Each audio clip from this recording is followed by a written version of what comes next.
Hello everyone and welcome to Adda 24/7। भाई reading में इतनी प्रॉब्लम क्यों है? रीडिंग में इतनी ज़्यादा प्रॉब्लम इसलिए है क्योंकि हम हमेशा एक हैबिट में नहीं है पढ़ने की, और जब हैबिट किसी चीज़ की नहीं होती उसके बाद सडनली आपसे बोला जाता है कि आप ये कर लें तो दिक्कत तो होती है। लेकिन उसी दिक्कत को कम करने के लिए मैं हूं आपका दोस्त आशीष गर्ग, जो आपको लेके आया है और ये सेशन जिसमें आपको बताऊंगा रीडिंग अपनी कैसे आप इन्हांस करें, स्पीड कैसे बढ़ाएं और कौन से वो सोर्सेज हैं ऐसी जो आपको पढ़नी चाहिए। तो नमस्ते, सलाम, सत श्री अकाल, केम छो, कैमन आछो, कसकाय और जय हिंद जय भारत के साथ स्टार्ट करते हैं सेशन को, जहां पर हम आज आपको ये बताएंगे कि एक्चुअल पेपर में वो कैसी कैसी सोर्सेज हैं जहां से आपके लिए पैसेजेस बनाए जाते हैं और किस तरीके के क्वेश्चंस आपको देखने को वहां मिलते हैं।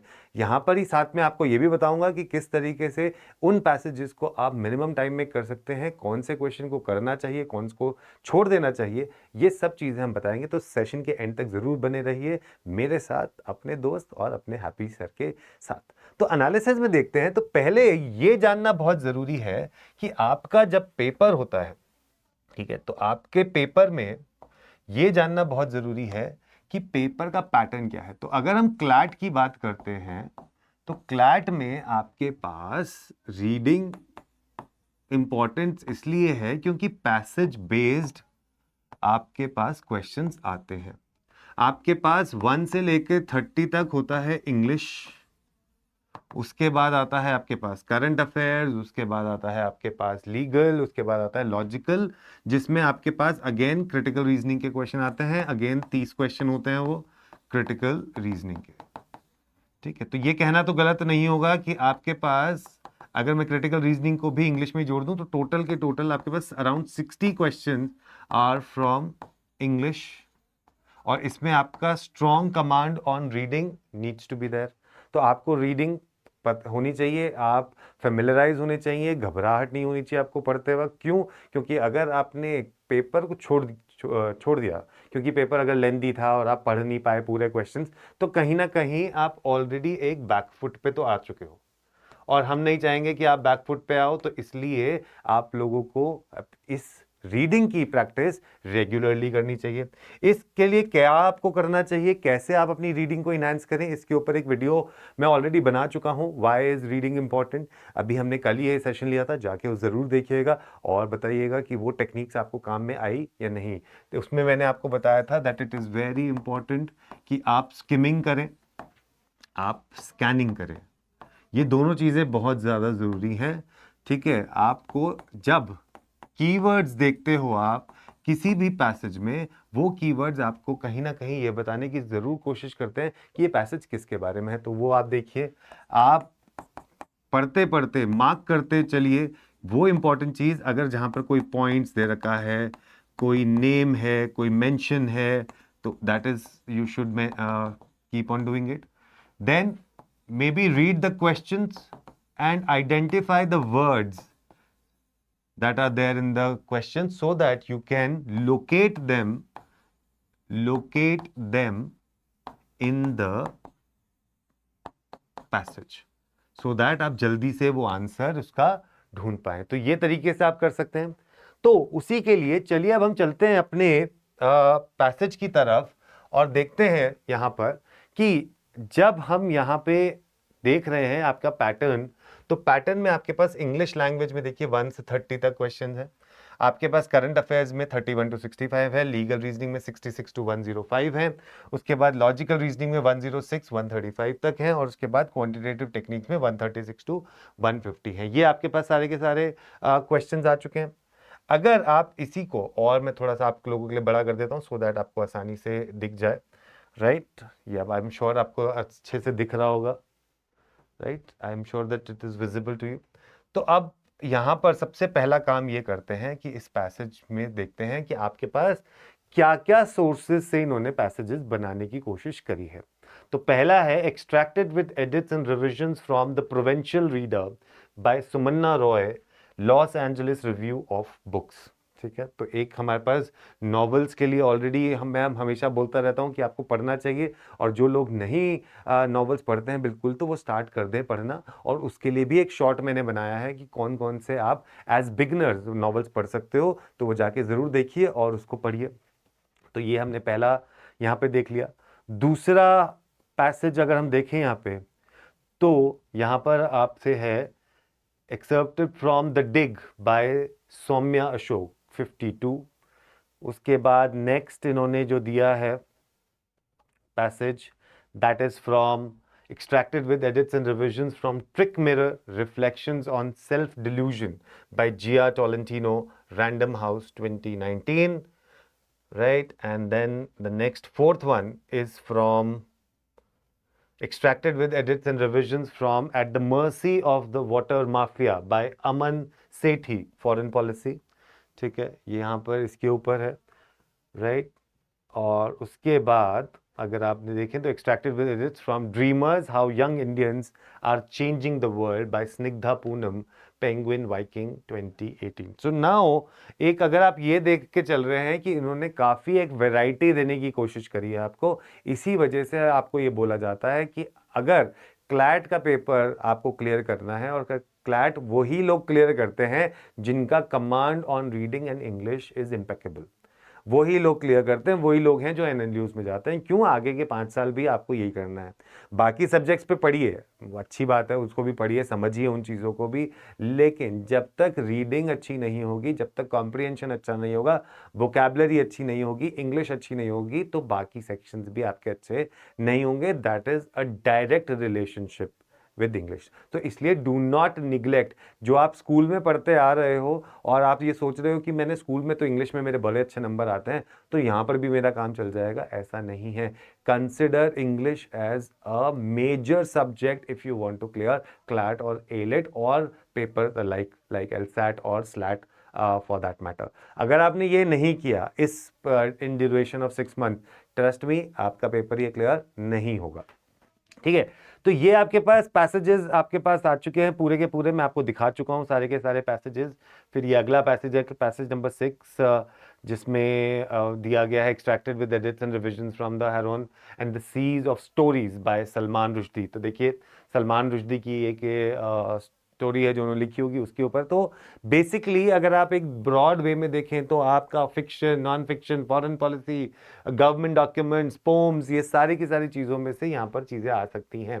तो अब यहाँ पर देखने की कोशिश करते हैं हम कि आपके पास किस टाइप के क्वेश्चंस ये पूछते हैं। तो if I go to the first passage here, this is the first passage here, and if I go and see the type of questions that they are asking, let's see.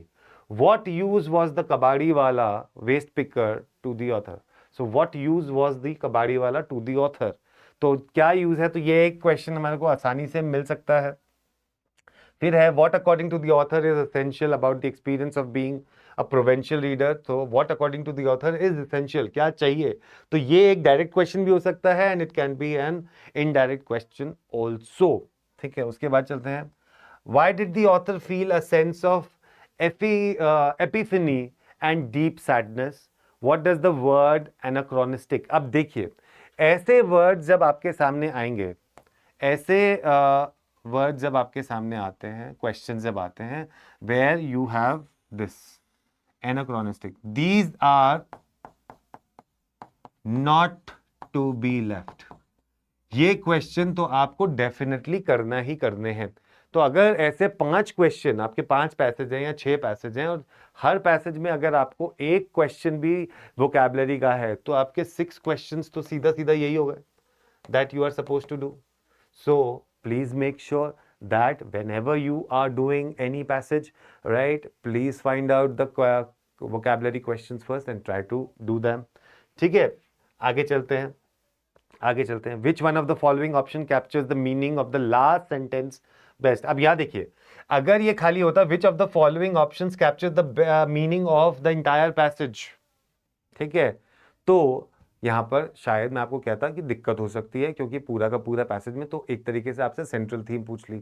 लेकिन अब इन्होंने specific कर दिया है कि last sentence को कौन summarise तरीके से कर सकता है बेसिकली, या कौन सा कैप्चर करता है उसका मीनिंग। तो इस क्वेश्चन को करना थोड़ा सा आसान है। तो इस तरीके के क्वेश्चन आपसे पूछे जाते हैं। अगले उसमें देखिए, अगले उसमें अगर हम देखेंगे तो आपके पास what was the assumption about the, अब ये देखिए अजम्पशन के क्वेश्चंस हम जनरली बोलते हैं कि आपके पास क्रिटिकल रीजनिंग में आते हैं, लेकिन यहाँ पर क्रिटिकल रीजनिंग और इंग्लिश लैंग्वेज में काफ़ी ओवरलैप होता है। तो इस वजह से चाहे आप प्रैक्टिस कर रहे हो क्रिटिकल रीजनिंग की या आप प्रैक्टिस कर रहे हो आरसी की, वो इनडायरेक्टली दोनों सेक्शंस के लिए काम आएगा, क्योंकि वहां पर भी आपसे assumption, strengthening the argument, weakening the argument, central theme, tone of the passage, title of the passage पूछा जा सकता है क्रिटिकल रीजनिंग में, और इंग्लिश लैंग्वेज में तो ये सारी चीजें आपसे पूछी ही जाती हैं। तो इसलिए अपनी प्रैक्टिस को आप ध्यान से करिए, अपनी प्रैक्टिस को आप अच्छे से करिए, ठीक है, राइट। आप लोगों ने अभी मुझे कमेंट करके जरूर बताइएगा कि क्या आपने ये पेपर 2023 का ऑलरेडी सॉल्व कर लिया है या नहीं कर लिया है। अगर आपने कर लिया है तो आपकी दिक्कतें कहाँ आई थी वो लिख के बताइएगा, so that I am able to answer those questions fully, ठीक है। चलिए आगे चलते हैं, आगे देखते हैं। Excavation further challenge the idea of single fountain head. उसके बाद है language including the script similar to the Brahmi script emerged in Keeladi in the 6th century BC, which of the following is most. तो कंक्लूजन का एक question है। ये पूरा का पूरा पैसेज अगर आप देखेंगे तो ये ऐसा ही एज इट इज पैसेज आपको क्रिटिकल रीजनिंग में भी देखने के लिए मिल जाएगा। BC इज दी, अब ये देखिए BCE is the acronym for, तो ये एक इजी क्वेश्चन है इस पैसेज में से। अदरवाइज ये पैसेज थोड़ा सा डिफिकल्ट हो सकता है उन बच्चों के लिए जिनका रीडिंग पे कमांड या होल्ड नहीं है, तो इस वजह से ये क्वेश्चन आप आराम से कर सकते हैं। उसके बाद a farmer could write his own name on the pot the fight, so these sentences imply, so implied question है, इसका मतलब आपकी रीडिंग की कॉम्प्रिहेंशन काफी बेहतरीन होनी चाहिए इस क्वेश्चन में, ठीक है। तो इस तरीके से ये सारे के सारे क्वेश्चंस आपको यहां पर दे रखे हैं। तो ब्रॉडली अगर मैं आपसे कहूं तो ये कहना गलत नहीं होगा कि इफ आई से द टाइप ऑफ क्वेश्चंस, ठीक है, टाइप ऑफ क्वेश्चंस इन 2023 अगर मैं आपको बोलूं वर मॉडरेट, ठीक है। आपके पास क्या टाइप ऑफ क्वेश्चन आया था 2023 में? आपके पास आया था सेंट्रल थीम, ठीक है। सेंट्रल थीम कैसे निकालते हैं इसके ऊपर एक वीडियो आपके बहुत जल्द देखने को मिल जाएगी, तो स्टे ट्यून्ड फॉर दैट। उसके बाद टाइटल ऑफ द पैसेज, उसके बाद आपके पास आया था टोन ऑफ द पैसेज, आपके पास आया था वोकैबुलरी के क्वेश्चंस, ठीक है। आपके पास आए अजम्पशंस, आपके पास आया कंक्लूजन, आपके पास आया एक्रोनिम हमने देखा, एंड हो सकता है कि आपके पास ग्रामर का क्वेश्चन भी इसमें से आ जाए, क्योंकि सैंपल पेपर में तो उन्होंने दिया था। तो इस तरीके के question, and yes how can I forget the inference based question. तो ये वो सेट ऑफ क्वेश्चंस हैं जो आपको किसी भी आरसी पैसेज में आराम से देखने के लिए मिल जाएंगे। इन 2023 में दिस वाज अबंडेंस, और let me also tell you that in 2023 the level of the passage जो थे, level of English section was easy to moderate, easy to moderate, ठीक है। तो आपके पास आरसी के जो सेक्शन है, दिस आरसी सेक्शन को करने के लिए आपकी पहली चीज क्या होनी चाहिए? Is skimming, next is scanning, ठीक है।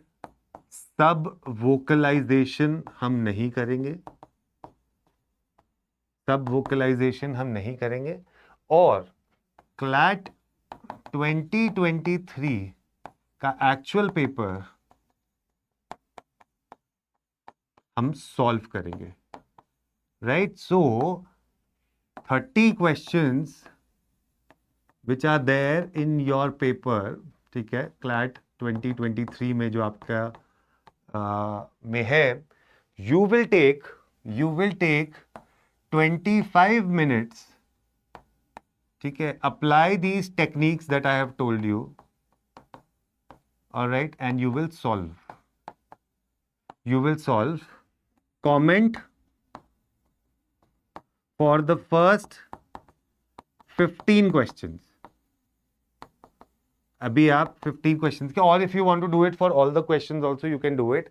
Late me see that how many of you are able to do these questions with help of this. So 2023 के एनालिसिस में हमने देखा कि आपके लिए जो सोर्सेज होनी चाहिए वो होनी चाहिए. मेक श्योर अगर आप किसी को भी एनएलयू में जानते हो जो अभी पढ़ रहा है बच्चा या कोई पास आउट है, आस्क देम कि वहां पर उनको कौन सी पोम्स पढ़ाई जाती हैं. टेक अ रेफरेंस, क्योंकि काफी बार हमने देखा है कि वो पोम्स आपके पेपर में आ जाती हैं. You should follow the Indian Express, Hindu, Times of India. ठीक है, this is what you should focus. You should focus Telegraph. ठीक है, यू शुड फोकस नॉवेल्स. ठीक है, these are the things that you should focus specifically for your English section. Specifically apart from this word power made easy, Wren and Martin जो आप कर रहे हो वो तो आप करते रहो, लेकिन ये सब चीजें हैं जो आपको रेगुलरली पढ़नी है. And plus the book that I have told you for reading comprehension, buy that particular book and start doing 2 passages daily. 2 to 4 passages अगर आप डेली करते हो डिफरेंट वेराइटी के, ठीक है, you will be in a good position. And I will be also sending certain passages on the Telegram channel. Please go join our Telegram channel. I will be sending RC. I'll try at least on regular basis so that you get a lot of practice. At least 2 passages मैं आपको regularly कोशिश करूंगा कि भेजूं so that आपको अच्छी practice मिल जाए. तो ये सारी की सारी चीज़ें आपको समझ में आ गई होंगी कि पेपर से घबराने की ज़रूरत नहीं है, खासकर इंग्लिश के सेक्शन के लिए. लेकिन yes, do not neglect it. Please don't understand कि I have studied from an English medium background, so my English is good, so I don't have to study. No.